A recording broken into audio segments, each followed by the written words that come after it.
as far as a winger goes, outside from of course the final product that he still needs to develop, everything else I feel like Barcola has shown a promise to be able to do.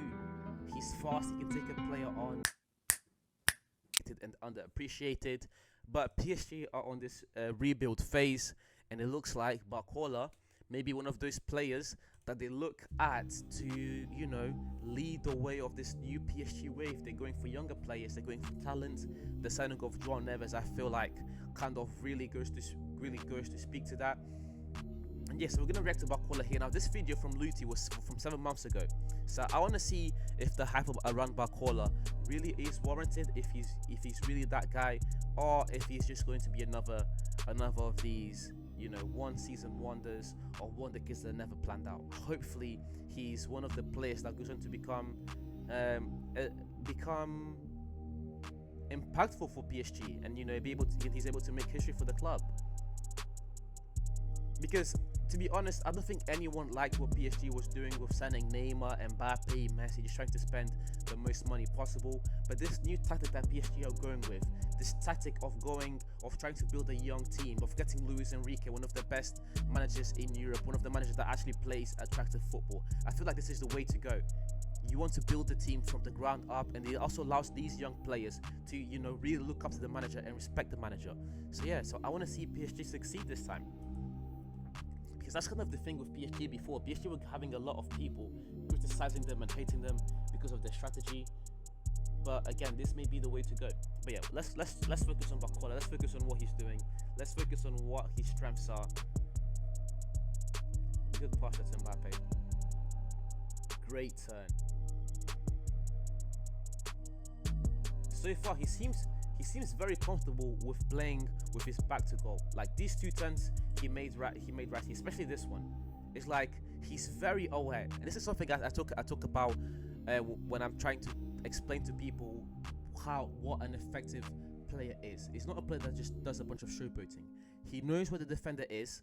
He knows that he's coming, and with one touch he gets him out of the way, and now he's able to face the pitch, and now he's able to make a pass here or continue dribbling.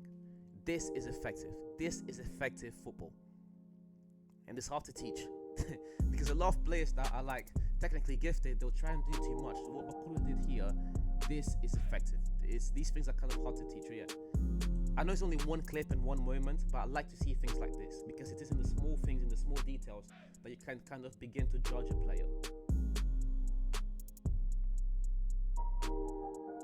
He's got pace, and he's also quite tall. He's physically imposing. He's got that technical ability as well, as he said. He's for a winger, he, at least from the few clips that we've seen so far, he seems to have that IQ as well.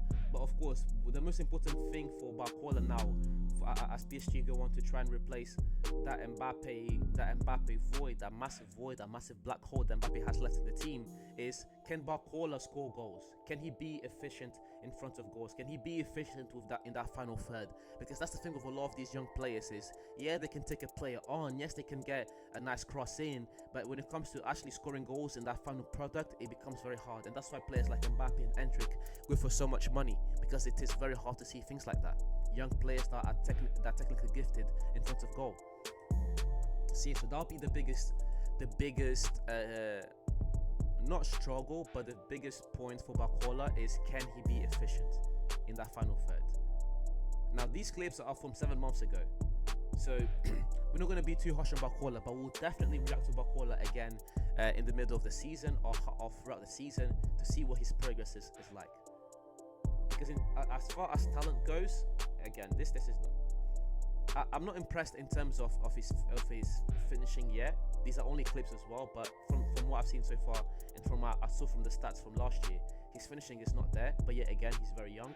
But in terms of talent, in terms of what you want from a winger, like, yeah, these things here, these are moments like this, where again, a lot of young wingers will try to showboat for the sake of showboating, but Barcola here once again showing how efficient and effective he can be.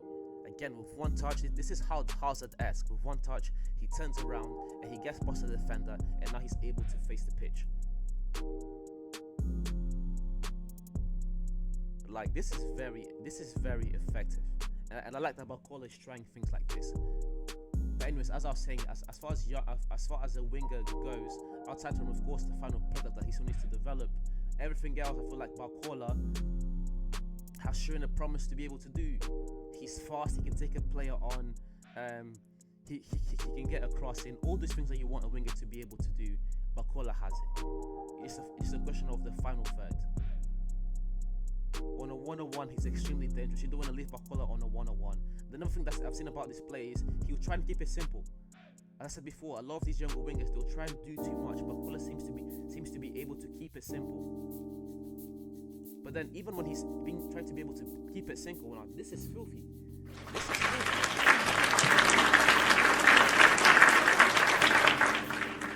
He gets past 2 and then gets the assist. This is filthy. This is very good. Move to Lacazette. Easy job from Lacazette. Like, you don't see a lot of wingers doing this like at the highest level. This is highly efficient. As I said this before about Barcola, but this really is highly efficient. I like to see stuff like that. But he's not trying to do too much. He sees this opening and he makes it happen. But again, yeah, the biggest test for Barcola is going to be the end product. Can he deliver that end product? Can he deliver even anything remotely close to what Mbappe was doing? Because Mbappe, all this time that he was at PSG, it was very rare that he wasn't the top scorer of Ligue 1. If I look back at Mbappe's record at PSG, maybe he wasn't the top scorer in his first 2 years, but I feel like every year after that he was the top scorer for Ligue 1. I may be wrong, but yeah, I feel like that's what's happened. Or if Mbappe hasn't been the top scorer in Ligue 1, he's at least been number 2. That's very hard to compete with. That level of consistency, that level of output. But yeah, I'm rooting for Barcola. He's definitely showing talent. He's definitely showing a bit of promise. It's just how does it translate when now, especially now this season where the pressure's on him. To perform. There's more of a need for him to perform for PSG. We're gonna see. We're gonna make another reaction of Barcola at the middle of the season or at the end of the season, just as a progression, just to see how he's doing. But yeah, guys, we'll stop the Barcola video there. I appreciate you guys for watching, and we'll move on to the next one. Let me stop.